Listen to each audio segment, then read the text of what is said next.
안녕하십니까. 설명 문제 하나 보겠습니다. 고린도 후서 4장 보겠습니다.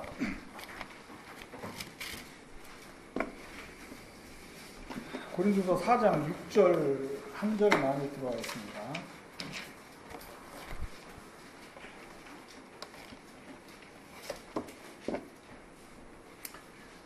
어두운 데서 빛이 비치리라 하시던 그 하나님께서 예수 그리스도의 얼굴에 있는 하나님의 영광을 아는 빛을 우리 마음에 비추셨느니라. 한 절만 읽겠습니다.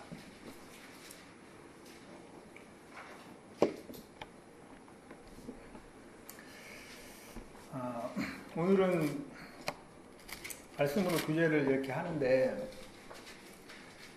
사도 바울에 대해서 좀 이렇게 교제를 했으면 좋겠다는 마음이 들었습니다. 전번에 제가 이제 고린도 전서에 대해서 그렇게 카페 글도 좀 올려보고 이어서 이제 고린도 후서에 대해서 좀 이렇게 묵상도 해보고 이제 그랬는데 제가 이제 말씀 그 순서가 되기 전에는 이렇게 한 장 한 장 읽으면 좀 은혜로운 부분도 있었고요. 그래서 좀 이렇게 쉽게 쉽게 이제 이렇게 그 준비가 되겠다 그런 마음이 이제 들었었던 게 사실이에요. 근데 이게 조금 그 마음이 교만했었는지 며칠 전부터 이렇게 말씀을 정작 준비하려 하니까 이게 스토리가 이렇게 연결이 안 되는 거예요. 형제님들 말씀 전하시니까 이제 다들 느끼겠지만 어떤 그 주제가 이제 어느 정도 좀 있잖아요. 그러면 그 주제에 관해서 이렇게 쭉 연결이 되져야 얘기를 풀어가기가 참 좋은데 이제 그게 잘 안 되는 거예요. 그러면서 이렇게 진짜 이게 그 부족한 것만 더 느끼게 하고 이제 그랬습니다. 그런 마음으로 오늘 이렇게 말씀을 시작하게 됐는데, 근데 이제 이 고린도 후서는 우리가 알다시피 고린도 전서가 있고 고린도 후서가 있잖아요. 근데 이제 고린도 전서에는 물론 다른 어떤 사도 바울이 쓴 서신서도 그렇지만은 그 로마서다 그러면 그 사도 바울이 왜 로마서를 이제 썼는지 정확하게 그 뜻을 우리가 알 수가 있잖아요. 복음을 이야기하기 위해서 이렇게 썼구나. 갈라디아서다 그러면 구원받은 형제들이 이렇게 다시 율법 안으로 들어가는, 육신 안으로 들어가는 그런 모습에 대해서 돌이키게 하기 위해 썼구나. 또 이런 그 내용이나 주제가 이렇게 좀 이렇게 일관된 것이 좀 있어요. 고린도 전서를 봐도 고린도 교회에 많은 문제들이 있고 죄가 들어오니까 그런 부분에 대해 책망하기 위해 쓴 글이구나. 그런 어떤 주제들이 이렇게 딱딱 좀 보이는 부분이 있는데, 이 고린도 후서를 이렇게 보면 물론 이 말씀이 이렇게 그 사도 바울이 이 하나님의 마음을 이렇게 또 고린도 교회에 전한 내용이기 때문에 우리 신앙에 도움이 되는 그런 말씀들이 참 많이 있지만, 이게 단편적으로 보면 많이 있지만은 이제 다른 그 서신서들에 비해서 딱 이렇게 정확하게 이런 의도로 이 고린도 후서가 쓰여졌구나 이렇게 느껴지는 그런 것이 이제 좀 분명하지 않다라는 거죠. 근데 이것은 누구 한 사람만 느끼는 그런 게 아니고, 그러니까 많은 성경학자들도 이제 이렇게 동일한 이야기들을 하고 있더라고요. 그래서 그 어떤 사람들은 이 고린도 후서가 하나의 편지가 아니고, 왜냐하면 이게 어떤 하나의 주제를 놓고 이제 진행된 그런 이야기로 보기에는 너무 이제 감이 잘 안 잡히니까 하나의 편지를 쓴 것이 아니고 여러 개의 편지를 이렇게 하나 고린도 후서로 이렇게 묶어서 이렇게 편집을 했다, 그렇게 이야기를 하는 그런 성경학자들까지 있다는 이야기를 제가 들었습니다. 근데 이제 제가 가만히 생각을 해보니까 사도 바울이 분명히 보면은 여기에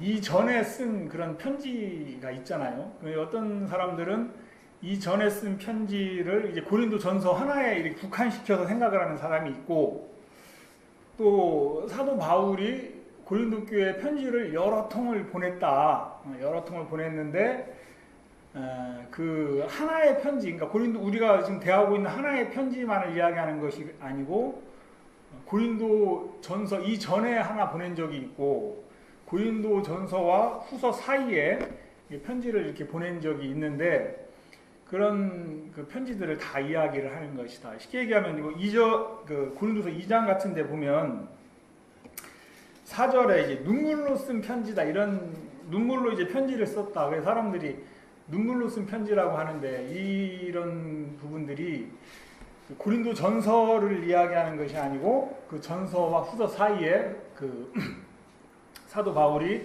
어떤 진짜 그 신랄한 그런 어떤 그 책망의 그 편지를 고린도 교회에 이제 써서 보냈다, 이제 그런 이야기들이 있고 그래요. 이제 그런 것들을 이렇게 배경을 생각하고 고린도후서를 이해를 하면 조금 이제 더 이해하기가 쉽죠. 근데 그런 편지들을 통해서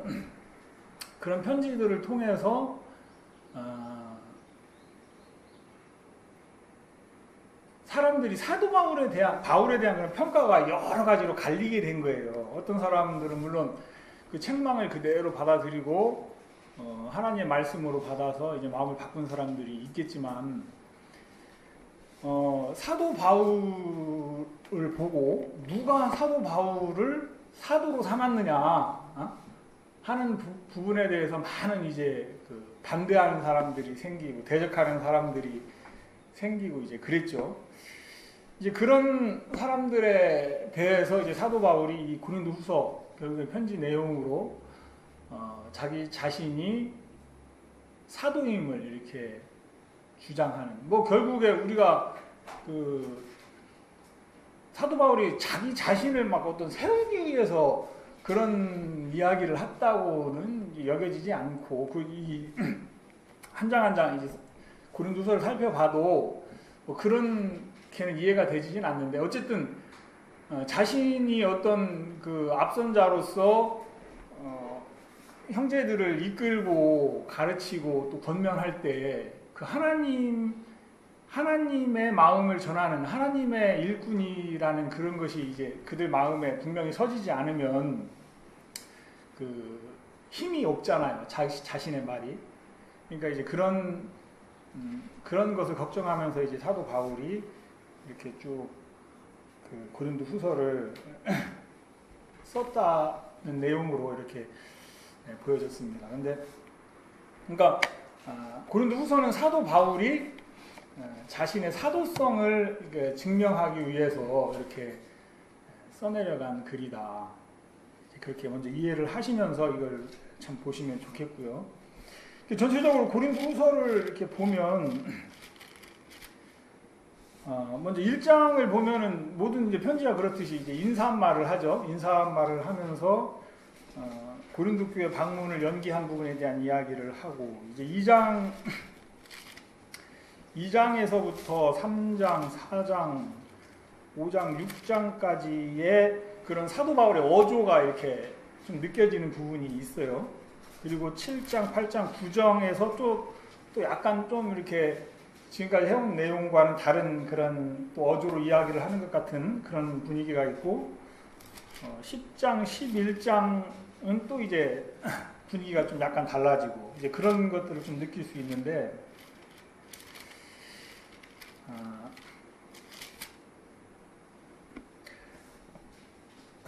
먼저 이제 이 앞부분, 그러니까 7장 이전에 보면은요, 7장 이전에 보면 사도 바울이 어떤 자신에 대한 이야기보다도 일반적인 그리스도인의 삶에 대한 이야기들을 이렇게 쭉 했어요. 그래서 이 1장부터 2장부터 6장까지의 그 이야기들의 주어를 이렇게 찾아보면은 우리라는 표현이 많이 돼 있죠. 우리가 어떻다는 그런 이야기, 우리의 신앙이 어떻게 돼야 된다는 그런 이야기들.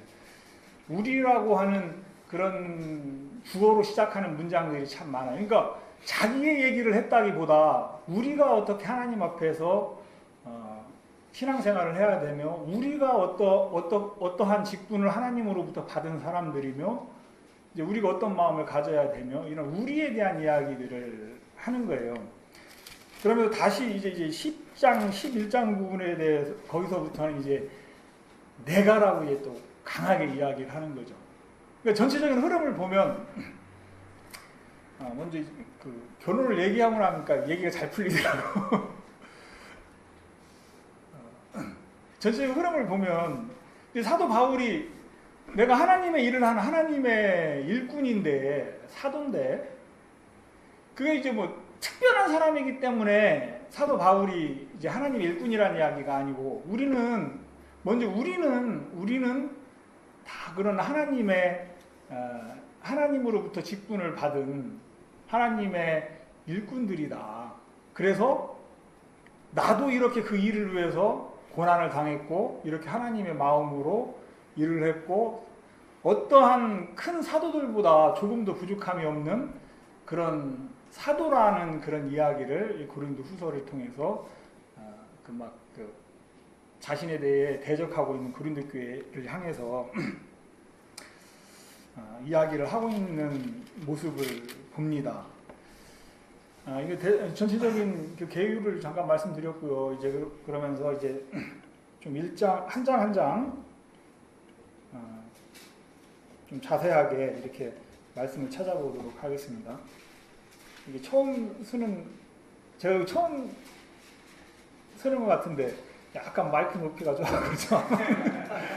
이렇게 하면 눈을 가리는 것 같고 이렇게 하면 입을 가리는 것 같고 이제 그런데. 자, 우리가 이제 1장 보니까 11절 한번 볼까요? 자, 너희도 우리를 위하여 간구함으로 도우라. 이는 우리가 많은 사람의 기도로 얻은 은사를 인하여 많은 사람들을 위하여 감사하게 하려 함이라. 이제 은사에 대한 이야기 우리가 좀 많이 교제를 나누죠. 근데 이제 사도 바울이 여기서 이제 뭐라고 한 표현이 이제 마음에 들어왔느냐면 우리가 많은 사람이 기도로 얻은 은사다 이렇게 표현을 했어요. 자기 자신의 그 은사가 자기로 말미암은 것이 아니고 그리고 자기를 위한 것이 아니고 많은 사람의 기도로 얻어진 은사다. 우리가 가지고 있는 은사가 이제 교회의 지체가 됐으면 뭐 손이 있고 발이 있고 눈이 있고 귀가 있으면 자연히 어떤 그 독특한 그 분량이 생기잖아요. 그죠? 우리 은혜자매가 저렇게 그냥 앉아있는 것 같아도 하나님 안에서는 분명히 교회 지체이기 때문에 은혜자매에게 있는 은사가 분명히 있겠죠. 사람의 몸이 되면 당연히 손이라면 당연히 손이 하는 일이 있을 것이고 발이 하는 일이 있을 것이고 그런 것처럼. 그런데 그런 것이 그냥 어떤 사람으로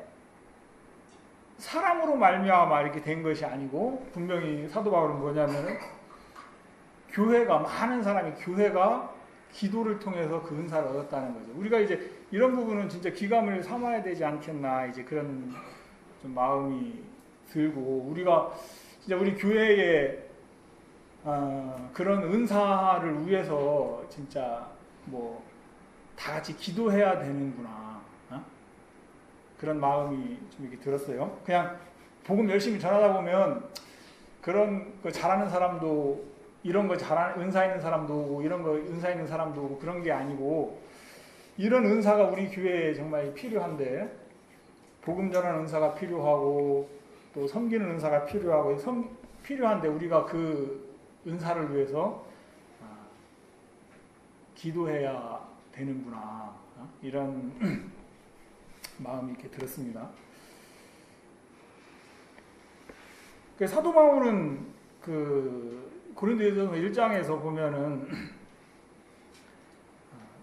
자신에게 임했던 그런 많은 그 고난들을 통해서 자신이 이제 사형 선고를 받은 줄 알았다는 표현이 있죠. 그 1장 9절에 우리 마음에 사형 선고를 받은 줄 알았으니 이는 우리로 자기를 의뢰하지 말고 오직 죽은 자를 다시 살리신 하나님만 의뢰하게 하심이라. 그리고 신앙생활을 하면서 어려울 때가 있잖아요. 마음이 어려울 때. 언제냐면은 하나님이 내 삶 가운데 일한다는 그 믿음이 들어지지 않을 때 진짜 마음이 어렵고, 또 하나님이 내 삶 가운데 일하실 것 같지 않은 마음이 들 때 어렵잖아요. 그러면 그 마음이 하나님이 내게 일하시고 있다는 마음으로 바뀌고, 하나님이 내게 일하시겠다는 마음으로 바뀌는 그런 그 원칙이 뭐냐면, 우리가 아무것도 할 수 없는 사람인 사실이 이제 발견이 돼야 되는 거예요. 내가 아무것도 없는 사람이 돼야 되는 것이 아니고, 이미 우리가 아무것도 할 수 없는 사람인 사실을 발견을 할 때 내 삶 가운데 일어나는 일들이 하나님으로 말미암은 것이 인정이 되지고, 하나님이 내게 그렇게 일하시고 이끌고 계시다는 믿음이 다시 솟아오르기 시작할 하는 거잖아요. 근데 우리가 이렇게 교회 안에서 서로 간증을 나누고 이제 그러다 보면은 실수를 하는 게 뭐냐면은, 내가 사형 선고 받은 사람이 되려고 그래요. 실은 이미 사형 선고를 받은 사람인 사실을 발견을 해야 하는 건데, 내가 나를 그렇게 바꿔가려고 하니까 굉장히 힘이 들고 고통스럽고 그런 거죠. 사도 바울은 하나님의 은혜로 많은 어려운 가운데에서 결국 자신이 사형 선고를 받은 사람인 사실이 이제 발견이 되셨죠. 그래서 그런 모습을 보여준 이유는 하나님만 의뢰하게 하려 하심이라, 그런 간증을 이제 사도 바울이 고린도 교회 형제 자매님들에게 해주고 계신데, 계속 이제 6장까지는 어떤 사도 바울 개인에 대한 이야기가 아니고요, 어떤 그리스도인으로서 일반적으로 이제 가져야 되는 그런 어떤 신앙인의 어떤 마음들을 쭉 그냥 우리라는 그런 표현으로 하고 있는 것들을 이제 발견을 하게 됩니다. 자, 1장에서도 좀 우리가 짚고 넘어가고 싶은 부분들이 좀 여러 군데가 있는데, 자, 우리가 그리스도 안에서 예를 해야 돼요? 아니요 해야 돼요? 예를 해야 돼요? 근데 이제 그런 얘기들을 서로 우리가 교제도 하고, 그 말씀을 고린도후서 1장을 가지고 이야기도 하고 하는데, 우리가 물론 결론을 얘기하면 예를 하는 게 맞겠죠. 예만 하는 게 맞는데, 참 19절 한번 먼저 보겠습니다. 무슨 얘기를 하려고 이 얘기를 한번 짚고 넘어가자고 하는지. 우리 곧 나와 실로아누와 디모데로 말미암아 너희 가운데 전파된 하나님이 아들 예수 그리스도는 예하고 아니라함이 되지 아니하였으니 저에게는 예만 되었느니라. 하나님의 약속 얼마든지 그리스도 안에서 예가 되니 그런즉 그로 말미암아 우리가 아멘하여 하나님께 영광을 돌리게 되느니라 이제 그랬는데, 아멘이 결국은 예죠. 우리는 이제 아멘 하는 것이 그리스도 안에서 그리스도인들이 가지고 있는 그런 바른 마음이겠습니다만, 19절에 보니까 이제 무슨 말씀이 있냐면요, 하나님의 아들 예수 그리스도는 예하고 아니라함이 되지 아니하였으니 이제 저에게는 예만 되었느니라. 지금 누가 예를 하는 거예요? 예수님이 예를 하는 거죠. 우리가 이제 이 얘기는 뭐냐면, 하나님, 우리 아까 얘기한데 우리 교회 안에 은사가 필요합니다. 예수님이 뭐라고 하신다고요? 예 하신다는 얘기죠. 하나님, 우리 교회 안에 몸이 아픈 사람이 있습니다. 치유해 주세요. 예수님이 뭐라고 대답하신다고요? 하나님, 우리에게 물질이 필요합니다. 물질을 좀 허락해 주세요. 예수님이 뭐라고 하신다고요? 예수님이 예를 하시는 거죠. 예수님이 예를 하시는 거고, 우리는 뭐 20절에 보면은 그런즉 그로 말미암아 우리가 아멘하여 하나님께 영광을 돌리게 되느니라. 우리는 그 예하시는 예수님의 음성을 듣고 아멘하는 거죠. 이제 신앙생활을 하다 보면은 겉모습은 똑같을 수 있지만은 자주자주 이제 제 어떤 신앙을 이제 봐도 성경을 이렇게 확인을 해보면 성경을 놓고 이제 비추어 보면 그런 것들을 느끼는 것이 겉모습은 이렇게 비슷하고 결론에 대해서는 비슷한 얘기를 할지 모르겠지만은 그 과정이라는 것이 좀 많이 왜곡되어 있고 달라져 있는 것들이 참 많아요. 그래 이제 그리스도 안에서 우리는 예하시는 예수님을 믿는 거죠. 우리가 예하는 것. 실은 가만히 보면 우리는 어떤 우리에게 들려진 하나님 음성 앞에서도 예라는 말이 잘 안 나오죠. 예라는 말이 잘 안 나오지만 누가 예를 하냐면 예수님이 예를 하시는 거예요. 예수님 예할 수 있는 분은 내가 아니고 예수님인데 우리는 그 예수님 안에서 아멘하는 거죠. 그게 이제 사도 바울이 우리에게 가르치고 있는 그 신앙의 어떤 그 길이고 순서라는 그런 이야기입니다.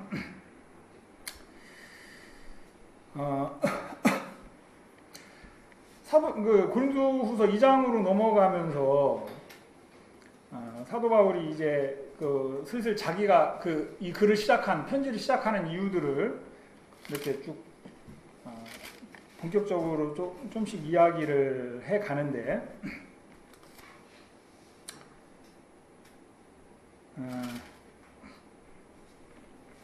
2장에서는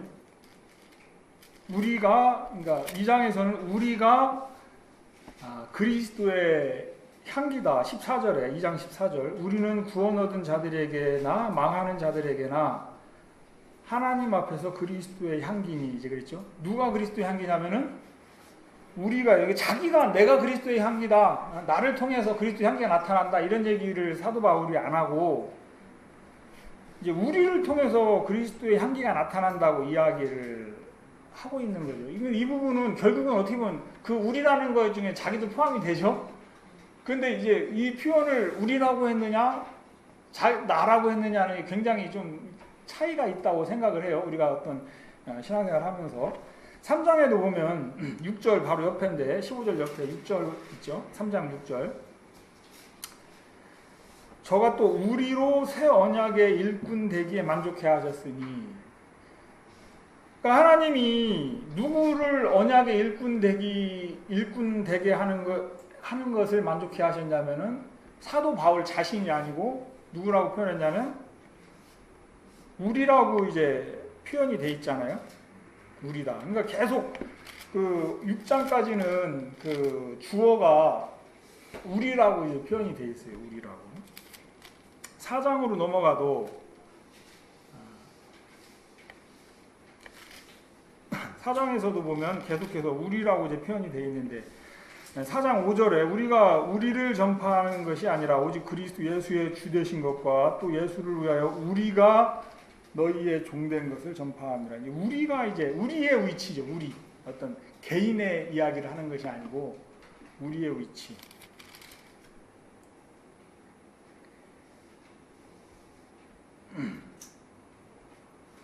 (5장에도) 한번 볼게요. 5장에서 이제 화목해하는 직책에 대한 이야기가 나오는데 3장에서 이제 새 언약의 일꾼들에 대한 이야기가 나오고 4장에서는 이제 질그릇에 대한 이야기가 나오고 5장에서 화목해하는 직책에 대한 이야기가 나오는데, 이 화목해하는 직책을 하나님은 우리에게 주셨다고 18장에 나오죠. 18절에 나오죠. 모든 것이 하나님께로 났나니 저가 그리스도로 말미암아 우리를 자기와 화목하게 하시고 또 우리에게 화목해하는 직책을 주셨으니, 누구에게 주셨다고요? 직책을요? 우리에게 주셨다고 이제 그 사도 바울 이야기를 하는 거예요.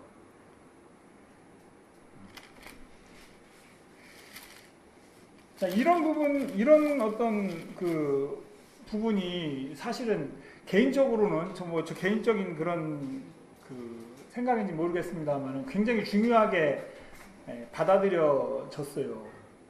사도 바울이 하나님의 일꾼인, 자신이 하나님의 일꾼인 부분을 이야기하기 위해서 자신의 이야기를 하는 것이 아니고 계속 어떤 우리에 대한 이야기를 하고 있다라는 것은 굉장히 이제 중요하게 저한테 이제 다가왔는데, 오늘날 그 많은 교회들이 특히 이제 교회가 되어 갈수록 여기 3장 17절에 보니까 주는 영이시니 주의 영이 계신 곳에는 자유함이 있느니라 이제 그랬죠. 자유함이 있다고, 주의 영이 계신 곳은. 그 하나님이 충만하게 일하시는 곳일수록 자유함이 있어야 되는 것이 사실인데, 교회가 이게 대형화되고 어떤 조직화되어 가면서 그 교회 안에 이제 막 그 신분이 생기죠. 수직적인 이제 구조가 되어져서 교회 안에 어떤 특별한 사람들이 생기고, 또 그 특별한 사람들에게 복종하고 따라야 되는 그런 일반인들이 생긴. 그러니까 이제 그걸 한 단어로 이제 계급화 되어진다, 교회가. 이렇게 얘기를 하는데, 이것이 오늘날 그 많은 교회들의 가장 큰 공통적인 가장 큰 문제점 중에 하나거든요. 그래서 뭐 형제님들 자주 얘기를 하시기를, 교회 안에는 형제와 자매밖에 없다, 이런 이야기들을 이렇게 하시는 것도, 뭐 인도자를 어떤 사람들은 그렇게 비방을 하죠. 뭐 인도하는 사람을 인정을 안 한다. 누가 이제 하나님의 말씀을 하고 하나님의 마음을 나타내면 누구보다도 이렇게 그 하나님의 말씀에 인도를 받고 같이 할 그런 마음을 가진 형제들인데, 밖에서 이게 모르는 사람들은 인도자를 인정하지 않으려고 하는 이제 교만한 사람들이라고 이제 그 이야기를 하는 사람들도 있어요. 사실 개인적으로 제가 이제 같이 이제 신앙생활을 하기 전에, 저도 이제 큰 교회에서 그 어떤 계급화된 신앙 구조를 당연한 것으로 여기면서 이제 신앙생활을 한 사람이기 때문에 다른 거는 모르는 거죠. 교회에는 목사라는 어떤 특별한 분이 있고, 장로라는 특별한 분이 있고, 저기는 이제 그 인도자의 무조건 따라야 되고, 그들과 마음이 다르면 그건 이제 사단에게 속은 마음이고, 또 이런 교육을 받는 그런 교회에서 신앙생활을 한 사람이기 때문에 그것이 또 익숙하고요. 그리고 그것이 이제 틀이 돼버리면 또 그게 편해요. 다른 거 생각 안 해도 되니까. 그렇기 때문에 과연 진짜 개개인이 하나님의 성령의 인도를 받는, 그러면서 교회 안에 어떤 영적인 질서가 세워져 가는 그런 교회가 가능할까? 그런 이제 생각을 많이 했었어요. 근데 가만히 이렇게 생각을 해보면, 뭐 이게 맞다가 아니라, 어떤 그 계급화되는 것이 틀렸다, 뭐 계급화된 것이 없어졌는데 이게 맞다가 아니라, 가만히 이제 생각을 해보면 그 계급화된 것에서부터 많은 죄가 교회 안에 들어오고요. 죄 짓는 게 평신도들이 죄를 질 것 같은데 그렇지가 않더라고요. 특권을 누리는 사람들이 죄를 짓더라고요. 특권을 누리는 사람들이, 왜냐하면 그 권리 속에서 육신의 어떤 힘을 키워가니까 그 육신이 이제 발악을 하는 거죠. 그 죄하고 친해지고. 그런 모습들을 이렇게 보면서, 이건 진짜 문제인데, 이거는 진짜 문제인데, 이것이 피할 수 없는, 우리가 그거 뭐라고 합니까? 딜레마라고 하죠. 피하고 싶으면 피할 수 없는 불가피한 그런 거냐, 아니면 우리가 이건 말고 진짜 어떤 종적인 그런 구조가 아닌 행적인 구조 안에서 서로 이제 하나님을 찾아가는 그런 신앙을 하는 것이 이제 맞는가, 이런 많은 생각들을 이제 이전에 많이 해왔습니다만, 지금까지 이렇게 같이 신앙생활을 하면서 아름답게 이제 그 하나님 인도하시는 것들을 느끼고 이제 그러는 거예요. 물론 우리가 계속 같이 함께 신앙생활을 하고 복음의 일을 하면서 넘어야 될 부분들도 많이 있고 이제 그렇겠습니다만은 진짜 성경에서 이제 보여주시는 것도 이제 그렇고 성경에서 보여주시는 것도 그렇고 교회는 형제 자매들이 어떤 진짜 누가 누구에게 이렇게 구주적으로 권위적으로 이렇게 해야 되는 것이 아니고 자유롭게 하나님을 찾아가는 가운데서 하나님을 만나고 서로 가르치고 서로 권면하는 것이 하나님께서 기뻐하시는 그런 교회의 모습이라는 마음이 들어지고, 사실 제가 요즘에 어떤 책을 이렇게 보는데 그 책을 이렇게 보다 보면은 혼자 이렇게 웃음이 나는 게 이제 무슨 거냐면, 이제 어떤 교회사에 관한 책이에요. 교회 예전 그 속사도들, 사도들 이후, 사도들의 시대는 이제 사도행전에 나오니까 그 이후의 시대부터 최근에 어떤 교회까지 그런 그 역사에 대해서 쭉 기술한 그 복음적인 교회들의 어떤 모습, 역사에 대해서 쭉 기술한 그런 책을 이렇게 읽으면 전에 우리는 한 번도 좀 무식해가지고 전에 그런 책을 대한 적도 없고 그런 어떤 이론을 이렇게 접한 적도 없는 분들이 이제 많죠. 뭐 다 그런 건 아니지만은. 그런데도 이제 쭉 교제를 해가면서 그 성경을 그 책을 이렇게 읽다 보면은 지금 우리 교회가 이제 가는 그거하고 너무 이제 흡사하게 가는 거예요. 우리가 뭐 인위적으로 누가 이런 얘기를 했다더라. 우리가 이제 그 길을 한번 가면 이렇게 한 번도 얘기한 적이 없고 그냥 우리 성경만 보면서 우리 형제님 우리 이런 게 맞지 않습니까? 이렇게 해야 되는 거 아닙니까? 이렇게 그 얘기를 하다 보면 어떤 그런 복음적인 교회들이 갔다고 하는 그 길과 뭐 정확하게 이제 그 일치하는 그 길을 가고 있는 우리 모습을 보면서 이것은 우리하고 상관없이 누군가 우리를 가리키는 사람이 진짜 있구나. 그게 뭐냐면 이제 성령이죠. 이제 보혜사라는 이름이 뜻이 뭔지 아시죠? 김중성님, 보혜사는 이름이 뜻이 뭔지 아시죠? 네? 보혜사라는 이름 뜻이 이제 가르치는 사람이란, 가르치는 자라는 뜻이잖아요. 가르치는 영이다. 그 가르치는 그런 영이 우리에게 있구나. 그래서 우리를 이끌고 있구나. 그런 마음이 들어지기도 하고 이제 그랬습니다만은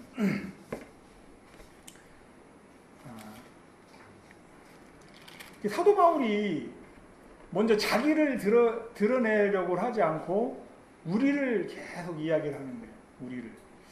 그러면서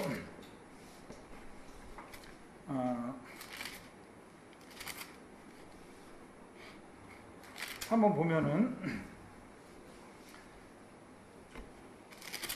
자 4장에 한번 우리가 넘어가 보겠습니다. 4장에서 아까 제가 그 처음에 읽은 것처럼 6절이요. 어두운 데서 빛이 비추리라 하시는 그 하나님께서 예수 그리스도의 얼굴에 있는 하나님의 영광을 아는 빛을 우리 마음에 비추셨느니라. 그러니까 사도 바울이 고린도 교회 이야기를 하고 싶은 건 뭐냐면은 누구 어떤 특별한 사람이 새 언약의 일꾼인 것이 아니고, 자 우리 마음에 그 어두운 데서 빛이 비치리라 하시던 그 하나님께서 이 얘기 뭐냐, 창세기 1장에서 세상을 창조하셨던 그 하나님의 말씀이 지금 예수 그리스도의 얼굴에 있는 하나님의 영광을 아는 빛을 우리 마음에 비추셨다. 그 말씀의 빛을 지금 우리들 마음에, 이제 우리라는 표현이 굉장히 이제 그 개인적으로는 마음에 와닿더라는 말을 계속 드린 이유가 우리들 개인의 마음에 비춰졌다. 이렇게 예수 그리스도를 아는 빛이 우리 마음에 비춰졌을 때 어떤 사람은 어떤 계속 육신의 욕망을 쫓아서 자기를 세우고 자기를 자랑하는 그런 욕망에 끌려가겠죠. 그런데 어떤 사람은 그런 걸 다 내려놓고 지금 내게 비춰진 그 예수 그리스도의 빛을 드러내는 삶을 살겠죠. 그러니까 이제 이게 결론은 이제 그리스도인의 삶이 하나님의 일꾼이라는 그런 것들이 그 차이라는 거죠. 우리에게 비춰진 그 예수 그리스도를 아는 그 빛이, 영광의 빛이 우리 마음에 비춰졌을 때 누군가가 자신의 생각을 내려놓고 그 빛을 쫓아 빛을 찾아 나아가는 삶을 살게 된다면 그 사람이 바로 하나님의 일꾼이다. 자, 5장에 가면 조금 더 이제 그런 이야기들이 이제 좀 자세하게 되어져 있는 것을 보는데, 13절 먼저 한번 볼게요. 4장 13절. 그래, 이제 사도 바울 자신도 이제 13절 한번 보겠습니다. 기록한 바 내가 믿는 고로 말하였다는 것 같이 우리가 같은 믿음의 마음을 가졌으니 우리도 믿는 고로 또한 말하노라. 이제 무슨 얘기냐면 그 우리 마음에 아까 비춰졌던 그 말씀을 내가 믿기 때문에 지금 내가 그 하나님의 그 복음을 선포하고 다닌다는 얘기잖아요. 그렇게 연결이 되는 그 말씀인 거죠. 먼저 딱 누구를 찍을까요? 누구를 찍을까? 김종수 형제를 찍을까? 김종수 형제를 딱 일꾼으로 세워야 되겠다. 이게 아니고 하나님은 그리스도인들의 마음에 그 예수님이 아는 빛을 다 이제 비춰주셨는데 김종수 형제님이 그 말씀에 딱 받고 마음이 밝아져서 막 반응을 하는 거예요. 이제 막. 그러면은 그렇게 이제 하나님의 일꾼이 되어져 가는 그 섭리인 거죠. 사도 바울이 이야기를 하고 싶은 게. 그래. 그 5장으로 이제 넘어가면 그런 부분에 이제 5장으로 이렇게 넘어가면 17절 한번 볼까요? 이제 정확하게 이제 그런 이야기가 좀 결론적으로 나오는데 그런즉 이렇게 했어요. 그런즉 누구든지 그리스도 안에 있으면 새로운 피조물이라 이전 것은 지나갔으니 보라 새 것이 되었다. 여기서는 이제 누구든지 이제 그리 됐잖아요. 누구든지 이건 뭐 어떤 한 사람을 이야기를 하는 것이 아니고 누구든지 이게 모든 사람, 어떤 사람이든지 그런 얘기죠. 영어로는 이제 anyman 이렇게 했대요. anyman. 그러니까 어떤 사람이든지 그리스도 안에 있으면 새로운 피조물이라. 이제 우리가 그 예정설이라는 거를 많이 얘기를 해요. 장로교에서. 이제 뭐 다른 교회에서 얘기하는 거를 얘기할 필요는 없습니다만 또 꼭 해야 되는 부분이니까 얘기를 하면. 예정설이면 많은 사람들이 왜 예정설에 혹하느냐면요. 예정설을 어떤 사람들이 그렇게 이해를 해요. 예수님께서 누구를 선택을 하셨다는 거죠. 하나님께서. 그리고 누구는 천국에 갈 사람이고 그 선택을 못 받은 사람은 천국에 못 가는 사람이고 그렇게 예정을 했다고 이해를 하는 사람들이 있어요. 근데 성경적인 이야기는 하나님은 누구 특정인을 예정을 한 것이 아니고 예수 그리스도를 예정을 하신 거죠. 그래서 지금 얘기한 것처럼 그리스도 안에 있으면 그 예수 그리스도를 정하시고 그리스도 안에 있으면 그 그리스도와 함께 정함을 받는 거죠. 예정함을 받는 거죠. 마치 그 노아의 방주 때 노아의 방주 안에 그러니까 노아의 큰 홍수 때 구원받을 사람을 정하신 것이 아니잖아요. 구원받을 사람을 정하신 것이 아니고 노아의 홍수 때 하나님은 방주를 예비를 하셨잖아요. 그래서 그 방주 안에 들어오는 사람들이 다 살도록 예정을 해놓으신 거죠. 예비를 해놓으신 거죠. 그러한 하나님의 섭리처럼 그 예정해놓으셨다는 그것 자체가 잘못이 아니고 이제 그 칼뱅은 종교 개혁을 이끌어간 사람인데 그 당시에는 어떻습니까? 뭐 막 진짜 카톨릭에 그럼 완전히 계급화돼 가지고 특별히 막 그리고 교회뿐만 아니라 사회적인 전체가 뭐 어떤 신분 제도가 인정이 되는 그런 사회잖아요. 왕이나 어떤 그 성직자나 어떤 귀족들은 하나님이 날 때부터 하나님이 저렇게 축복하시기로 예정한 사람이다. 그런 관념이 사람들 안에 꽉 그 차 있던 시대였었어요. 그 당시에는. 그리고 그 어떤 교회 안에서도 천국에 가기 위해서는 막 심지어는 뭐 어떻습니까? 그 면죄부를 사야 된다는 그런 말도 안 되는 그런 말도 그거는 이제 완전히 천주교에서도 인정한 그런 타락한 길이었고 거기까지는 가지 않더라도 율법을 통해서 그 율법을 지킴으로 말미암아서 천국에 가는 그런 교리를 이렇게 세우고 있던 시대였기 때문에 그리고 많은 사람들이 그 특히 그 순수한 복음을 지키던 그 그리스도인들은 그 어떤 캐톨릭에 동조하지 않았기 때문에 순교를 당하고 이제 많이 그리했죠. 그런 시대였기 때문에 그 행위를 강조하는 그 캐톨릭과 싸우기 위해서 칼뱅이 주장하는 그 예정설은 그런 측면에서는 굉장히 한 일이 많죠. 역할이 크단 말이에요. 어떤 행위로 구원받는 것이 아니고 하나님의 선택으로 말하면 하나님의 은혜로 천국에 가는 거다. 그것을 이제 사람들에게 이야기해주고 그런 성경 내용을 이야기해준 것은 굉장히 큰 역할이라고 할 수 있겠지만은 그것을 이제 또 그러니까 사단이 그렇게 또 교묘하게 일을 하는 거죠. 잘못 이해를 하게 해서 조금 이제 자기의 삶이 바뀌어지지 않고 또 이제 그럼 하나님은 나를 선택하지 않았는가 보다. 어떤 이런 쪽으로 이제 그 마음 흘러가서 신앙을 포기해버리고 낭망해버리고 이제 그러는 사람들도 참 많죠. 근데 정확하게 이제 하나님은 그리스도를 선택을 하시고 그 그리스도 안에 들어온 사람들을 구원을 하기로 예정을 하셨다. 누구든지.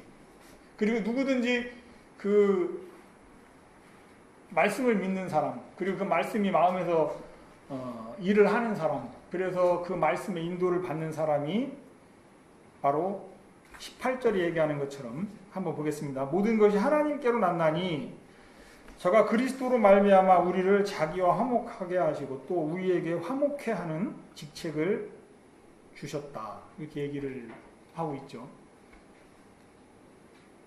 그런 사람이 바로 화목해 하는 직책을 받은 사람이다. 그러니까 그 강강호 형제님만 그 복음 잘 전하신다고 그 강강호 형제님만 그런 화목해 하는 직책을 가진 분이 아니고 우리는 다 화목해 하는 직책을 받았는데 이제 누가 이제 그 하나님이 주신 그 직책을 귀히 여기고 그 말씀에 이끌려서 살아가느냐, 이것이 참 중요한 거죠. 6장 한번 보겠습니다. 6장에도 계속 이제 우리가라는 그런 말로 시작을 하죠. 우리가 하나님과 함께 일하는 자로서 너희를 권하노니. 그러니까 하나님과 함께 일하는 사람이 뭐 누구 진짜 특정한 사도 바울, 베드로 이런 것이 아니고 우리가 구원받은 그리스도인들이 하나님과 함께 일하는 사람들이고 이제 여기부터는 조금씩 이제 자기의 이야기를 해요. 자기가 이렇게 그러니까 물론 이건 그 3절에도 보니까 자기라는 얘기를 안 해요. 근데 여기부터는 조금 이제 사도 바울이 자기 얘기를 하는 거나 이렇게 좀 느낄 수가 있어요. 왜냐하면 다 이런 고난을 당하는 건 아니거든. 예? 그리스도인들이라 구원받은 그리스도인들이라고 다 이런 그 3절부터 쭉 얘기하고 있는 그런 고난이나 비방이나 이런 것을 감당하고 사는 건 아니잖아요, 사실. 근데 이제 어쨌든 우리가 시작했으니까 문자를 그대로 이제 받아들이면 그 구원받은 그리스도인들이 이렇게 그 고난을 당하면서 때로는 비방도 들어가면서 오래 참고 거짓 없이 사랑으로 이렇게 지냈단 말이죠. 그래도 겉으로는 그렇게 사는 결과 겉으로는 속이는 자 같으나 참되고 무명한 자 같으나 유명한 자요. 8절부터 계속 읽습니다. 9절. 무명한 자 같으나 유명한 자요. 죽은 자 같으나 보라 우리가 살고 징계를 받는 자 같으나 죽임을 당하지 아니하고 근심하는 자 같으나 항상 기뻐하고 가난한 자 같으나 많은 사람을 부유하게 하고 아무것도 없는 자 같으나 모든 것을 가진 자로다. 이것은 그리스도인들의 어떤 승리하는 삶의 모습이죠. 그런 하나님의 일을 하다 보면 하나님의 일꾼으로서 이렇게 고난과 어려움들이 있었지만 많은 그리스도인들이 그런 삶을 살아왔지만 그런 겉모습과는 달리 참 속이는 자가 아니라 남들한테 저 사람들은 거짓말하는 사람이야 이런 얘기를 듣지만 거짓말하는 사람이 아니고 참된 사람이었고 참 이름 없이 죽어가는 그런 사람인 것 같지만 정말 유명한 사람이었고 죽는 것 같지만 결국 그 사람들이 사는 사람들이었고 항상 기뻐하는 사람들이었고 모든 것을 가진 그런 승리하는 삶을 살아가는 그런 그리스도인의 모습을 이야기를 하고 있죠. 그러니까 이제 6장까지 6장까지 말씀을 이렇게 보면, 그러니까 이제 이렇게 그리스도인들이 거듭난 그리스도인들이 이렇게 하나님 앞에서 살아가야 될 그 삶 자체가 사실은 일꾼의 삶인 거예요, 그죠? 특별한 이제 뭐 어떤 그 소명이라든가 특별한 뭐가 아니고, 그냥 일반적인 그 그리스도인들이 살아가야 될 그런 삶이 바로 일꾼의 그런 삶이라는 거죠. 자, 7장에 보면 2절에 보겠습니다. 마음으로 우리를 영접하라. 우리가 아무에게도 불의를 하지 않고 아무에게도 해롭게 하지 않고 아무에게도 속여 빼앗은 일이 없노라. 사람들이 사도 바울을 향해서, 사도 바울이 이제 그 연보한 거를 받아서 가난한 교회를 돕기도 하고 이제 그러잖아요. 그러니까 그 사도 바울에게 불의를 하는 사람인 것처럼, 그리고 사람들 막 해롭게 하는 사람인 것처럼, 또 속여 빼앗는 사람인 것처럼 그렇게 비방을 했겠죠. 또 사도 바울 비방에 대한 이야기는 이제 그 10장에도 이제 나오는데, 한번 그것부터 한번 찾아볼까요? 비방에 대한 이야기, 뭐라고 이제 비방을 했는지. 10장 2절에 또한 우리를 육체대로 행하는 자로 여긴다 이제 그랬어요. 그 사도 바울을 육체대로 행하는 자로 여긴다. 이건 이제 구원받은 그리스도인들이 되게 보면 율법에서 벗어난 그런 율법에서부터 자유로운 그런 삶을 살기 때문에 그 율법 안에 있는 사람들이 볼 때 저 사람들은 율법도 안 지키고 그냥 먹고 싶은 거 먹고 자고 싶은 거 자고. 사실 그 유대인들이 가지고 있는 율법은 진짜 얼마나 이렇게 정결해요. 먹어야 될 거, 먹지 말아야 될 거. 몸이 조금 부정해지면 늘 정결케 하고, 이렇게 정결케 하고, 저렇게 정결케 하고. 얼마나 이게 정결해 보이는데, 이 사람들은 뭐 보면은 그렇게 안 하니까, 저 사람들은 저 육체대로 그렇게 사느냐. 그렇게 이제 비방을 했겠고, 또 사도 바울에 대한 비방의 고린도후서에는 12장 6절 한번 보면,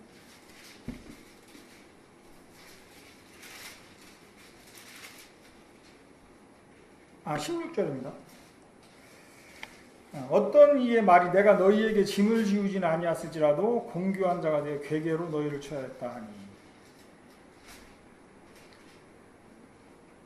그러니까 그 연보를 해서 그 사도 바울이 다 자기의 이익으로 이렇게 취하지 않은 거는 인정을 하는 거예요.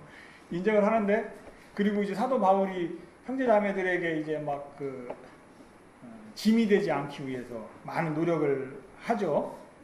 그런 것들을 다 이해를 하는데, 그래서 어떤 비방하는 사람들도 있어요. 그런 척 하면서 결국은 너를 자기 밑에 이렇게 딱 두게 하잖아. 이제 그렇게 이야기를 하는 거죠. 그래서 결국은 자기의 이익을 취하려고 이렇게 하는 사람인 것처럼 그 비방을 하는 거죠. 그런 이제 사도 바울에 대한 비방이 이렇게 있었는데 7장에서부터 이렇게 보면 그 사도 바울에 대한 비방을 사도 바울이 멋있게 마음에서 이겨요. 예? 어떻게 이기냐면 10절에 한번 보겠습니다. 이제 우리가 신앙생활을 하면서 진짜 꼭 한번 마음에 새겨야 될 말씀이라고 생각을 하는데, 하나님의 뜻대로 하는 근심은 후회할 것이 없는 구원에 이르게 하는 회개를 이루는 것이요, 세상 근심은 사망을 이루는 것이니라.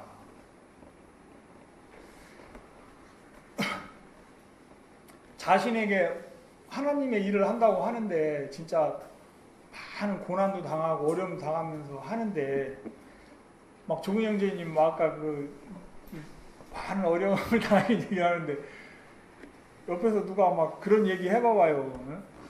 막 이상한 사람인 것처럼 막 얘기를 하면 얼마나 그 속이 상하고 마음이 낙담도 되고, 또 그 겉으로 보기에 다른 사람들이 얘기를 하는 건 이해를 해. 그건 뭐 길이 다르니까 그렇다고요. 근데 같은 길이라고 이제 가든 김정수 형제가 어느 날 갑자기 그 뭐 막 얘기를 한다 그러면은 굉장히 낭망이 될 거 아닙니까? 제가 김정수 형제님 그렇게 얘기하면 막 낭망 되시겠죠, 그죠?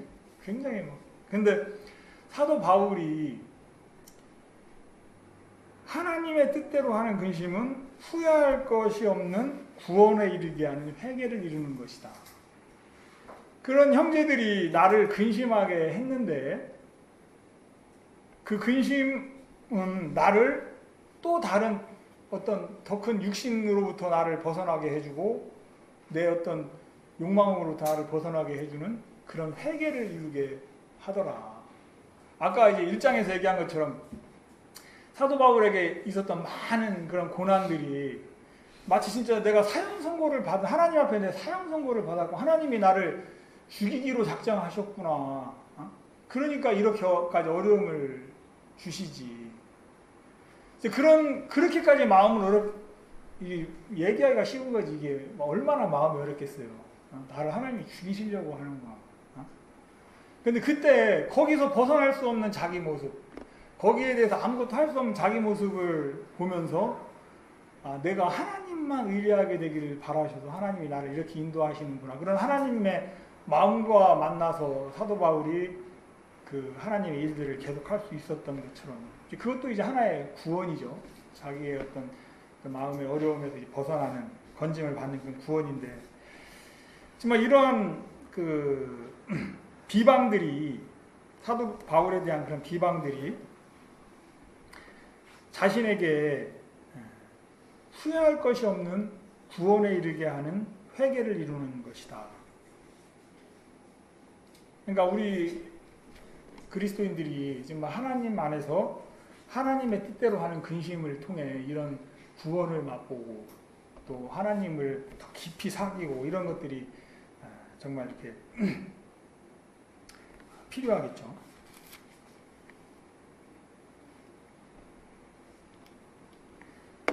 먼저 이제 사도 바울은 자신에 대한 비방을 통해서 이런 하나님의 마음과 만나면서 그 마음이 이제 벗어나는 그런 은혜를 입죠.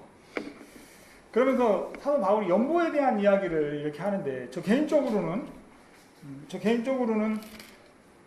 이 연보도 물론 사도 바울이 그 연보에 대해서 고린도 형제 자매들에게 가르치기 위해서 이런 이야기를 한 부분도 있지만, 자신에게 내가 누구 거 사도 바울이 저 사람들 속여가지고 빼앗는다, 마음 혹하게 해가지고 다 빼앗는다 이런 얘기가 들리니까 하나님이 원하시는 연보가 어떤 건지 고린도 교회에 정확하게 알려주고, 내가 여러분에게 권했던 연보는 그 하나님이 기뻐하시는 연보였다는 사실을 정확하게 이해를 시킴으로써 사도 바울이 그런 비방도 이겨나갈 수가 있는 거죠.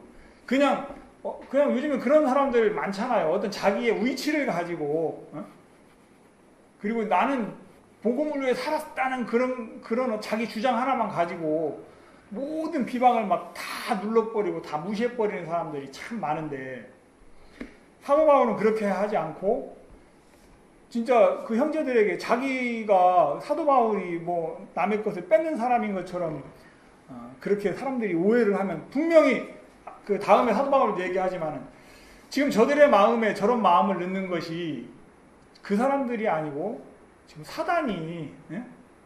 그런 일들을 하고 있는데 내가 싸워야 될 것은 저 사람들이 아니고 사단이로구나. 이것을 정확하게 알면 사도 바울이 어떻게 그 사단과의 싸움을 해가느냐, 그 얘기죠. 지금 먼저 자기를 비방하고 있는 사람들이 있는 고린도 교회에 하나님의 연보에 대해서 정확하게 알려주는 거죠. 연보는 이렇게 하는 거야. 그리고 봐라, 내가 여러분들에게 보냈던, 가르쳤던 연보, 내가 이것 이상으로 한 게 있냐? 어? 그리고 내가 이것 이상으로 개인적으로 취한 게 있냐?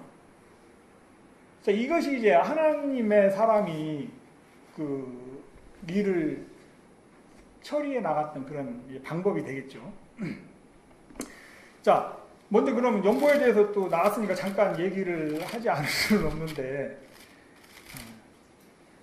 자, 연보를 8장 4절 한번 볼게요. 성경에서는 사도 바울은 연보를 이제 뭐라고 이야기를 했는지. 자, 8장 4절, 이 은혜와 성도 섬기는 일에 대하여 성도 섬기는 일에 참여함에 대하여 우리에게 간절히 구하니, 그랬죠. 먼저 사도 바울은 연보를 뭐라고 얘기하냐면 성도 섬기는 일, 연보는 성도들을 섬기기 위해서 하는 거라고 이제 얘기를 하고 있어요. 그런데 오늘날 우리도 이제 이런 것들을 정확하게 알아야죠.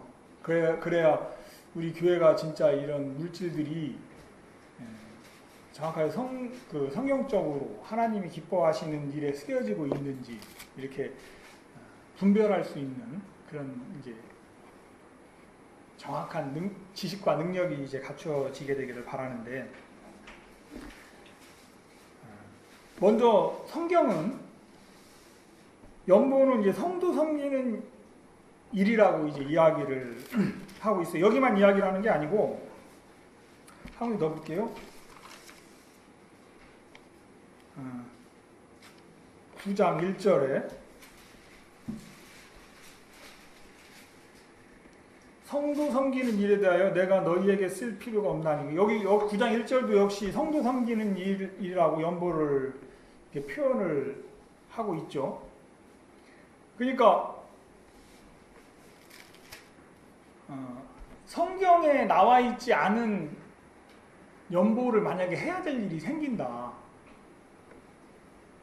물론 이제 성경에 나와 있지 않은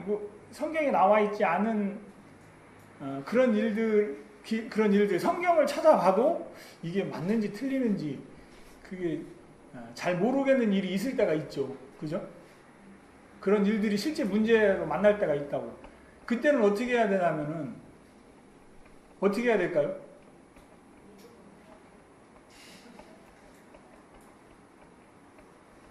앞에서 누가 막 하작하면은 막 다 쫓아가서 해야 되니까.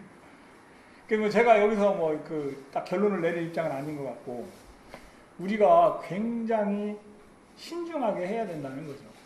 제가 말씀드릴 수 있는 거는 진짜 교회 의견을 모으고 진짜 기도해가면서 신중하게 해야 된다는 그런 거죠. 근데 이제 문제는 뭡니까? 우리는 우리 신앙에 대해 자주 얘기를 해야 되는데, 참 저도 이제 능력이 안 돼가지고 자꾸 다른 사람은 잘 보이면서 우리는 잘 안 보이는 그런 경향이 있어서, 많은 교회들이 뭐 막 교회를 키우고 또 아까 얘기한 그런 어떤 목사나 이런 사람들을 섬기는 일에는 아낌없이 막 물질이 들어가면서, 정작 성도 섬기는 일에는 이제 신경을 안 쓰는 거의 0%가 드려지는 그런 연보를 하고 그런 재정을 운영하는 교회들도 많이 있잖아요, 사실은. 그래도 그것에 대해서 그 교회 안에 형제 자매들이 이렇게 성경과 좀 다른 거 아닙니까? 얘기를 하면 또 다른 어떤 그 이유를 대면서 하나님이 일을 하셔야지 형제가 도와주면 되냐?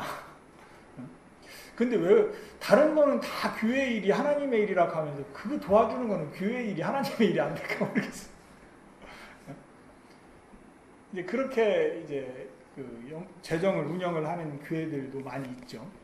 그러니까 우리도 어떤 진짜 사람이 딱 하나 세워져서 그 사람 욕망으로 막 가다 보면 똑같은 길을 갈 수밖에 없잖아요. 솔직히 뭐 사도 바울만 특별한 사람이 아닌 게 아니고 사도 바울도 자기가 특별한 사람이 아니라고 인정을 하는데 여기서 내가 특별한 사람이고 주장할 수 있는 사람이 솔직히 누가 있어요? 누구도 진짜 자기 어떠한 그게 영적인 이유가 됐던 진짜 때로는 우리가 영적인 욕망에 잡힐 때도 많이 있고 또 세상의 어떤 종교 지도자들을 이렇게 봐도 내가 뭐 이렇게 진짜 그 판단할 그런 사람은 못 되는 것은 인정합니다만 그 어떤 영적인 욕망에 끌려가고 있는 모습들이 이렇게 보여지는 사람들도 많이 있죠. 자, 사도 바울은 이 연보를 성도 섬기는 그 일에 가장 그 초점을 두고 이야기를 했고 또 연보를 함에 있어서는 자 우리가 이것도 한번 이 말씀도 한번 짚고 넘어가 봅시다. 고린도서 8장 그 많은 분들이 좀 이렇게 그 해당말로 헷갈려 한다고 할까요? 그런 부분인 것 같아서 자 8장 10절부터 보면 이 일에 내가 뜻만 보이오니 이것은 너희에게 유익함이라 너희가 1년 전에 행하기를 먼저 시작할 뿐 아니라 원하기도 하였음즉 이제는 행하기를 성취할지니 마음에 원하던 것과 같이 성취하되 있는 대로 하라. 자 12절 할 마음만 있으면 있는 대로 받으실 터이요 없는 것을 받지 아니하시리라. 이걸로 또 사람들 여러 죽이는 사람 많이 봤거든.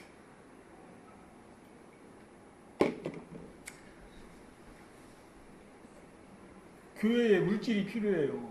그러니까 연보를 많이 하라 이거죠. 할 마음만 있어봐라. 어?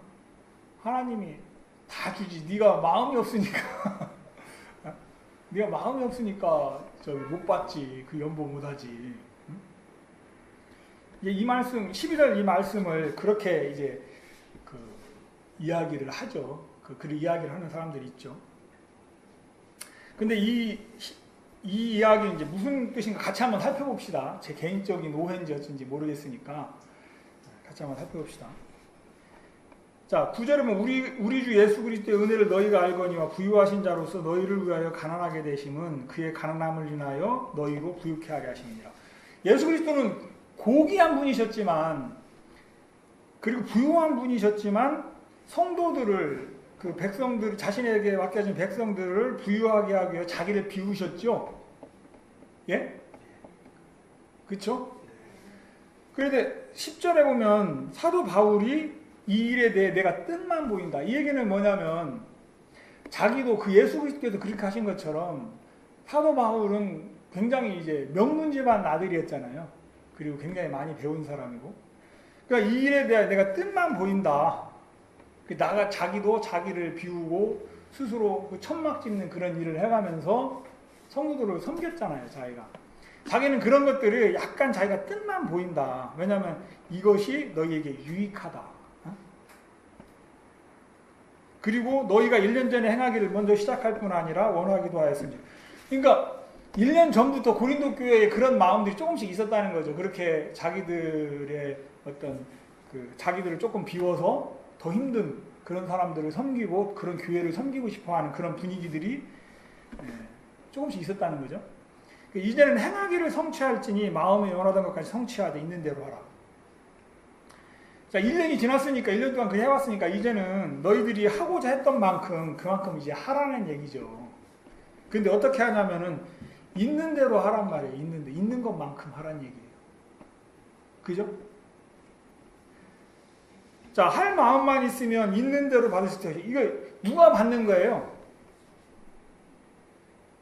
할 마음만 있으면 있는 대로 받으실 터예요. 이게 네가 하려고만 하면 하나님이 다 줘. 할 마음이 없으니까 그러지. 그런 뜻이 아니고 네가 할 마음만 있으면 네가 분명히 그 주님께 드릴 마음만 있으면 있는 대로 받으실 것이요. 하나님이 그 마음을 네가 가져온 그 물질을 놓고 그 마음을 하나님이 받으실 거라는 얘기잖아요. 없는 것은 받지 아니하시리라. 없는데 막 억지로 막 만들어서 막 이렇게 하는 거를 받으시지 않는다는 얘기죠.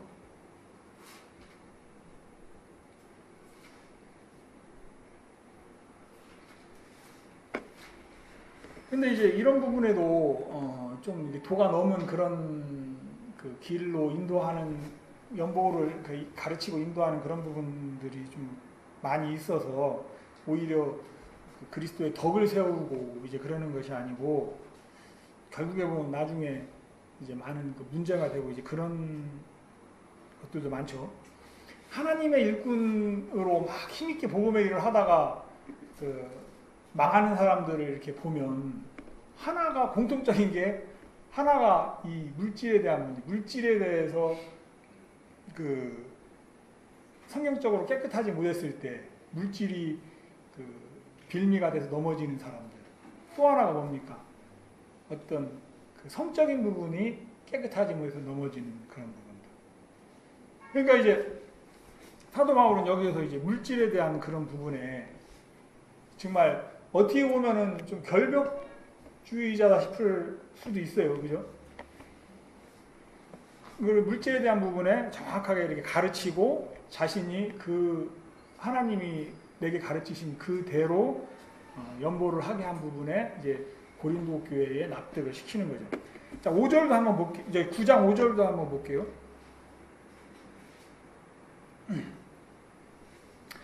9장 5절. 이러므로 내가 이 형제들로 먼저 너에게 가서 너희의 전에 약속한 연보를 미리 준비케 하도록 권면하는 것이 필요한 줄 생각하였느니 이렇게 준비하여야 참 연보답고 억지가 아니니라. 이게 뭐 이건 해석도 필요 없죠. 미리 준비케 하는 거. 미리미리 그 마음을 하나님 앞에 정하고 하나님 앞에 써서 그 필요하게 될 그 물질들을 그 연보를 미리 준비케 하는 것. 그게 이제 하나님이 기뻐하시는 이제 연보란. 참 이제 감사한 것이 저희가 그 예배당을 이렇게 얻었습니다만은 예배당을 얻을 때 이제 막 또 이제 특별히 그 부분을 놓고 이제 기도하시고 연보하신 분들도 이제 있겠지만 우리가 차근차근 이렇게 그 준비해 왔던 그런 물질들이 또 이렇게 예배당을 얻는 부분에 이렇게 쓰여지고 이제 그런 것들이 우리가 이제 막 계획하고 그래서가 아니고 아까 서두에 이제 말씀을 드렸던 것처럼 우리를 가르치는 그런 분이 있어서 그렇게 우리가 발자국을 띄게 했다. 그래서 소리소문 없이 그냥 싹 옮겨가지고 예배 깔끔하게 보고 이제 참 좋잖아요. 아무 뭐 불평도 없고. 그래서 그렇게 이제 바울은 연보에 대한 것을 그러니까 우리가 그렇잖아요. 좀 연약해서 교회를 판단하고 이제 그런 사람들이 있으면 또 이렇게 배척하고 그래야 되는 게 아니고 사도 바울이 한 것처럼 사실은 먼저 이제 말씀은 이렇게 돼 있어. 근데 또 우리가 그 말씀대로 못할 때가 있잖아. 그때 어떻게 인정해야죠. 아, 이건 내가 그 자매 또는 형제님 저기처럼 좀 연약한 부분이 있었던 거 인정할 건 또 인정하고. 우리 성경은 이렇게 돼 있기 때문에 우리는 성경대로 한번 살아보려고 이렇게 하고 있는 거야. 성경의 인도를 받아보려고 하고 있는 거야. 하고 가르칠 수 있어야 돼. 그게 이제 어떤 하나님의 교회가 가는 그런 길이라는 마음이 드는데요. 자, 이제 10장으로 넘어가니까 바울이 이제 말이 좀 강해집니다. 이제 그냥 우리라는 표현을 할 때는 그냥 좋게 얘기해. 우리도 그렇잖아요. 내 믿음에 대해서 얘기할 때도 가만히 생각해요. 우리를 구원하신 예수 그리스도. 이 말하고요. 한번 얘기해 보세요. 속을 한번 얘기해 보세요. 우리를 구원하신 예수 그리스도. 속으로 해보시라고. 그거하고 나를 구원하신 예수 그리스도. 느낌이 굉장히 다르지 않습니까? 그러니까 누구한테 얘기를 하려도 예수님의 피가 우리를 구원하셨어. 그 얘기하고 예수님의 피가 나를 구원하셨다. 이 얘기하고. 저는 그걸 굉장히 느끼겠더라. 그래서 믿음이 있을 때는 나라는 얘기를 하려고 해요. 근데 조금 약해질 때 그냥 우리라고 넘어버리죠. 이걸 얘기하면 안 되는데. 그런 마음 아픈 사연이 있습니다. 그 이제 사도 바울이 10장, 11장에서 좀 이제 어조를 강하게 하면서 이제 내가라는 그런 이야기들이 이제 자주 나오게 되죠.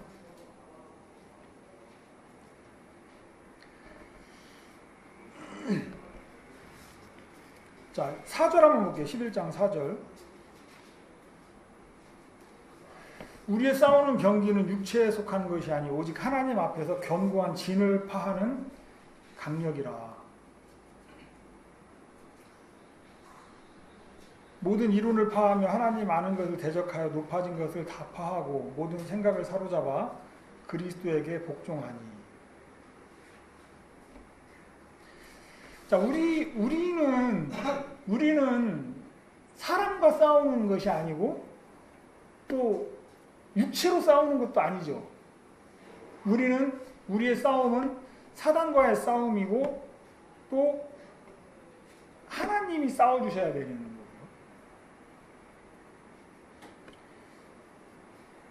그 사도 바울은 이제 자기가 막 뭘 하려고 이제 하지 않았던 거죠. 자기가 막 뭘 하려고 하지 않았던 거죠. 자, 13절 한번 볼게요. 우리는 분량 밖에 자랑을 하지 않고, 자기가 막 하려고 한다면 어떻게 자기 마음이 막 앞서가지고 하나님이 기뻐하시든 어쨌든 막 내가 목적한 거는 막 이루어야 돼요. 막 강한 의지를 가지고, 강한 목적 의식을 가지고 신념을 가지고 막 이루어야 돼요. 그런데 사도 바울은 아까 그 서두에서도 그랬죠. 내가 고린도 교회를 방문하기로 했는데 하나님이 막으시는 것 같아. 사도행전에서도 그런 얘기가 나오죠. 그때는 어떻게 하나님이 막으시면 여기서 내가 멈춰야 되겠구나. 딱 이제 멈추는 거죠.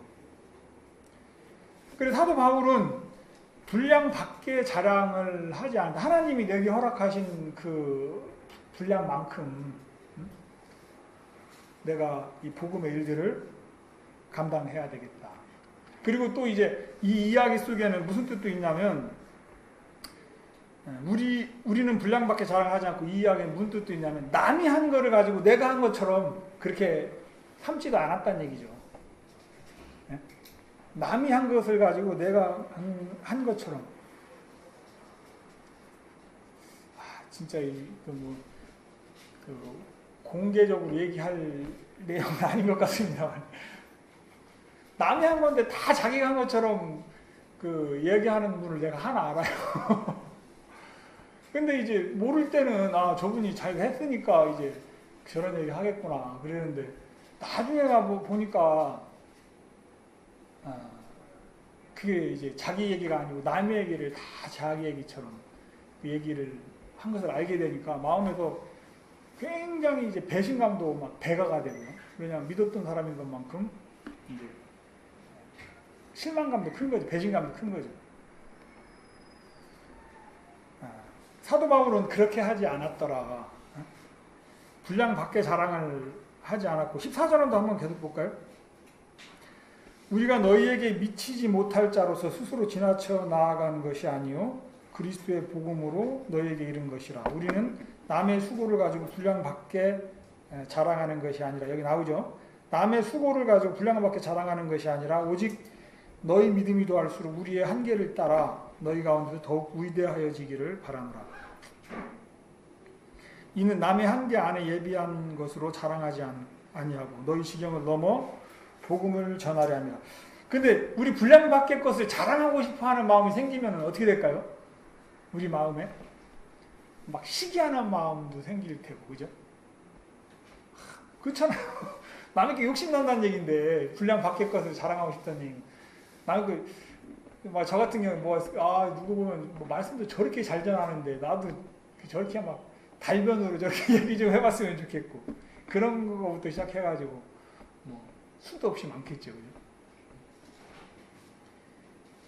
분량밖에 자랑을 하지 않는 그것이 하나님이 우리에게 허락하신 그것만큼 진짜 그 안에서 기뻐하고 그 안에서 하나님의 섭리를 찾아갈 수 있는 마음, 이것도 우리가 정말 그리스도인으로서 가지고 배워야 될 귀한 마음이라고 여겨지는데, 사도 바울이 그런 마음을 가지고 있었다는 것이죠.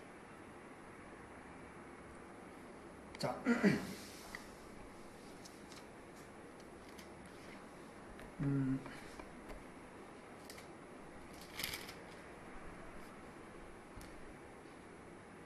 그 사도 바울이 11장에서 이렇게 보면 또 하나 우리가 이렇게 주목하게 되는 부분이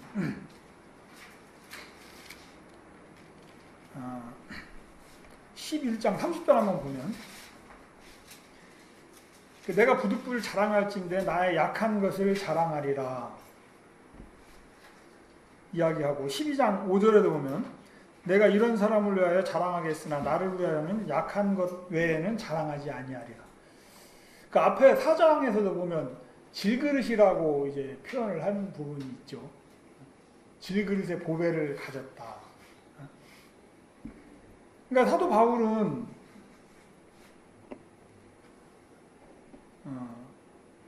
자기가 내세울 만한 것들이 굉장히 이제 많았던 사람이지만 정통 유대인이잖아요. 유대인 교육도 정통으로 받았고 혈통도 정통이고 정통 유대인이고 예수 그리스도에게 잡힌 바 대해서 많은 고난도 당했고, 또 자기가 전도여행을 하면서 세운 수많은 하나님의 교회들이 있고, 주님 안에서 많은 영광과 고난을 당한 사람이지만, 그런 것이 있지만, 그러니까 결국에는 사도 바울이 그것을 얘기하려고 앞에 고난받은 얘기를 한 게 아니고요. 내가 고난받은 사람이야 이걸 얘기하려고 고난받은 얘기를 한 게 아니고, 사도 바울은 근데 그런 얘기 안 하려고 한다. 근데 조금은 내가 비춰줄게 이 얘기잖아요 지금. 그러면 자기가 지금 하고 싶은 얘기 뭐냐면은, 내게 고난이 왔을 때 33절에 광주리를 타고 들창문으로 성벽을 내려가 그 손에서 벗어났노라. 내가 이렇게 고난이 왔을 때 난 도망간 적도 있는 사람이야. 이런 연약한 것이 사실은 내 모습이고, 나는 이런 것밖에 할 얘기가 사실은 없는 사람이야. 이제 그 얘기를 사도 바울이 하고 싶은 이제 거라는 거죠. 자, 12장으로 이제 넘어가면, 이제 사실 우리가 이제 간증을 하죠. 간증을 하는데, 간증이 이제 되게 중요한 어떤 신앙생활의 방법이기도 하고, 이제 그런데, 진짜 자기를 높이는 간증을 할 때가 있어요. 나도 간증을 만약 하면서 하나님이 내게 일하셨다는 것을 막 강조하려고 이렇게 할 때가 있어요. 예전에는 더 심했죠. 왜냐하면 그렇게 안 하면 안 되는 그런 분위기에서 말씀을 전하고 살았기 때문에. 그래야 그런 게 많이 나타나야 막 인정을 받고, 이제 전혀 성경적이지 않잖아요. 지금 보면은 사도 바울은 내가 들창문으로 성벽을 타고 내려가 도망간 얘기를 하고 싶은데, 그죠? 막 그렇게 했던 적도 있었는데 지금 보면은 그 간증 이것도 우리가 굉장히 사실은 그 하나님 앞에서 그 마음을 표현하는 것도 좋지만 마음을 표현하는 것도 좋지만 하나님이 기뻐하시는 그런 마음 또 그게 이제 율법이 돼가지고요 막 그러면은 또 이제 자유를 잃어버리고 또 자신에게 허락한 그 믿음의 분량만큼 막 툭툭 튀어나오는 걸 어떻게 또 하면은 또 옆에 그 지체가 또 이제 교제도 하고 이러면서 이거는 좀 내가 각도가 잘못됐거나 인정도 하고 그러면서 이제 신앙이 자라나가는 것인 게 사실이죠. 근데 이제 목적, 끝을 생각하면 그렇다는 거죠. 우리가 우리를 드러내고 또 세우고 그런 간증보다는 정말 우리를 낮추고 우리를 무너뜨려서 하나님을 드러낼 수 있는. 그러면은 사도 바울의 이 자기가 도망갔던 이 간증 하나가 그러면 사도 바울 예전에 이 어려움을 다 감당하고 믿음으로 갔던 건 하나님의 은혜셨고 하나님이 붙드셨구나. 다 그렇게 쏠리게 되잖아요. 근데 이런 간증이 진짜 자기를 무너뜨린 저희가 아니면 쉽지는 않겠죠. 우리도 자주 이런 간증을 솔직히 하지는 못하잖아요. 그죠, 형제님? 자, 12장에 보니까 여기 이거는 제가 생각해봐도 좀 이렇게 읽는 분들에 따라서 시간이 많이 됐는데 거의 다 했으니 끝까지 할게요. 읽는 분들에 따라서 조금 견해가 다를 수는 있을 것 같아요. 제가 하나 여쭤볼게요. 내가 그리스도 안에 있는 한 사람을 아노니 14년 전에 그가 셋째 하늘에 끌려간 자라 이렇게 했는데 이 셋째 하늘에 끌려간 사람이 누구일까요? 예? 영이 같다니까. 우리는 꼭 이거 하려고 하는데 분명히 이 사도 바울은 셋째 하늘에 끌려간 어떤 사람이 있었어 이렇게 얘기를 했죠. 내가 셋째 하늘에 갔다 왔어 이렇게 얘기 안 했죠. 이것도 우리가 굉장히 주목해야 되는 거죠.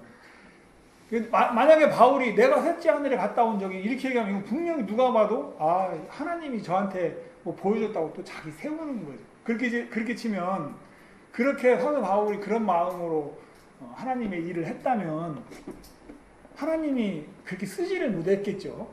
이렇게 귀하게 어떤 분은 50년 동안 복음을 전했다고 자랑하는데 사도 바울은 지금 몇천 년째 복음을 전하고 있죠. 예? 진짜 몇천 년째 복음을 전하고 있는 거잖아요. 그의 간증을 통해서, 그의 글을 통해서. 이렇게 하지 못하겠죠. 근데 사도 바울은 진짜 이런 언어 선택 하나를 봐도 최대한 자기를 가리려고. 이거 진짜 셋째 하늘 갔다 온 사람 많지 않을 텐데. 오늘날 그 많은 거짓 선지자들이 뭘로 사람들을 속입니까? 내가 천국 갔다 왔다. 내가 보고 왔다. 이거잖아요, 이거. 그나마 한국은 많이 문명이 개화가 돼가지고 그런 거에 뭐 쉽게 많은 사람이 가지는 않지만 근데 그래도 가더라고. 한국 사람들도 예? 한국 사람들도 막 그래도 가더라고요. 문명이 많이 개화된 것 같아도 그러면서 사도 바울은 자기를 나타내려고 하지 않고 그런 부분에 진짜 자기를 가리고 이야기를 하면서 5절에 나오는 것처럼 내가 이런 사람을 위하여 자랑하겠으나 나를 위하여는 약한 것들 외에 자랑하지 아니하리라. 그런 뭐 셋째 하늘에 갔다 온 이런 이야기들을 다른 사람 이야기인 것처럼 하면서 자기하고 연결을 안 시켜 있는 거예요. 그죠? 그냥 뭐 하나님이 나에게 어떤 과정을 통해서 그냥 알게 하신 거지. 이게 나하고 또 무슨 상관이 있냐. 마음에서 그냥 자기를 세울 만한 그런 거를 싹 씌워버리는 거예요. 나는 약한 것만 자랑하겠다. 그 5절, 6절에 보면 내가 만일 자랑하고자 하여도 어리석은 자가 되지 아니할 것은 내가 참말을 함이라. 이게 뭐예요? 내가 진짜 그렇게 연약한 자야. 내가 연약한 걸 자랑해도 그게 진짜야. 내가 어리석은 사람이기 때문에 그런 얘기를 하는 게 아니고 내가 진짜야. 그러나 누가 나를 보는 바와 내게 듣는 바에게 지나치게 생각할까 두려워하여 그만두노라. 근데 그것도 너무 막 바보 같다는 소리만 하면 또 이제 사도 바울 진짜 이상한 사람으로 볼 그런 사람들도 있을 거 아니에요. 그러니까 약간만 그렇게 하는데 진짜 나는 연약한 사람이고 부족한 사람이야. 여러 계시를 그러니까 그런 것들과 연결시켜서 자신에게 있는 그런 많은 연약한 것들을 하나님이 내게 주신 이제 가시라고 이제 표현을 했죠. 7절에 내 육체에 가시 있고 사단의 사자라 주셨으니 이는 나를 쳐서 너무 자고하지 않게 하려 하시니라. 자, 12절까지 이제 12장까지 대충 봤는데요. 사도 바울이 정말 이런 마음으로 복음의 일들을 했더라고요. 사도 바울이 자신을 드러내지 않고 자신을 세우지 않고 정말 자신의 연약한 그런 것들을 드러내고 하나님만 이렇게 드러내기를 바라면서 그리고 자기를 비방하는 사람이 있을 때는 막 육체로 막 대적을 하고 싸우고 그런 게 아니고 진짜 말씀으로 정확하게 이렇게 분별할 수 있는 능력을 줘서 분별하도록 인도해주고 이렇게 사도 바울은 그의 신앙을 이렇게 하면서 13장에 보면은 끝으로 이제 사도 바울이 형제들에게 이제 마무리를 지으면서 시험하라고 했죠. 시험하라. 3절, 5절 너희가 믿음에 있는가 너희 자신을 시험하고 너희 자신을 확증하라. 예수 그리스도께서 너희 안에 계신 줄을 너희가 스스로 알지 못하느냐. 그렇지 않으면 너희가 거짓 자들아. 그 11절에 보면 기뻐하라 이제 그랬더라. 우리가 그리스도인들이 저는 이 5절 그 시험하고 이 이야기를 이 말씀을 대하면서 어떤 마음이 들어졌냐면은 준비된 마음. 우리가 그냥 구원 받았으니까 뭐 하나님이 나를 사랑하시겠지. 그냥 그리 사는 것이 아니고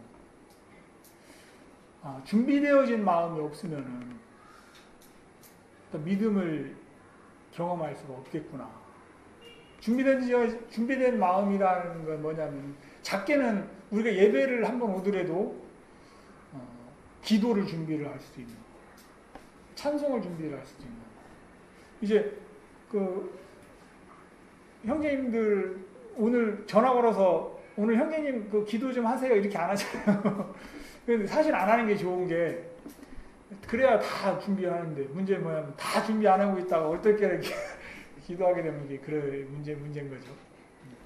실제는 다 이제 그리고 내가 이 찬송을 한번 꼭 같이 이제 부르고 싶다 그런 그 준비도 한번 하시고 또 간증도 준비를 하시고 그런 거에서부터 시작해서 우리가 연보를 하는 부분도 그 미리미리 준비를 해서 미리미리 준비를 하기 위해서 마음도 그렇게 준비를 해야 되잖아요. 하나님 앞에 기도도 하고 그렇게 해서 그 물질을 또 이렇게 드릴 수 있고 또 삶에서 복음을 전하는 것도 사실 복음 전할 사람들 이게 남 얘기가 아니라 제 얘기입니다만 많은데 준비되어진 그런 마음이 없으니까 복음을 못 전하고 놓쳐버리는 경우가 참 많잖아요. 그 사람을 자주 만나는 사람이 이렇게 있다면 야, 저 사람한테 이 말씀으로 시작을 하면 얘기가 풀려져 나갈까? 저 말씀으로 얘기를 시작을 하면 얘기가 풀려져 나갈까? 이게 준비되어지는 마음이잖아요. 그런 마음들이 없으면 어떻게 다 놓쳐버리죠. 이게 복음 전하는 게 뭐 구원받은 사람 다 전할 수 있는 건 사실이지만은 또 그게 또 쉬운 게 아니거든, 솔직히. 그게 줄줄줄 되는 게 아니거든요. 준비되어진 그런 게 없습니다.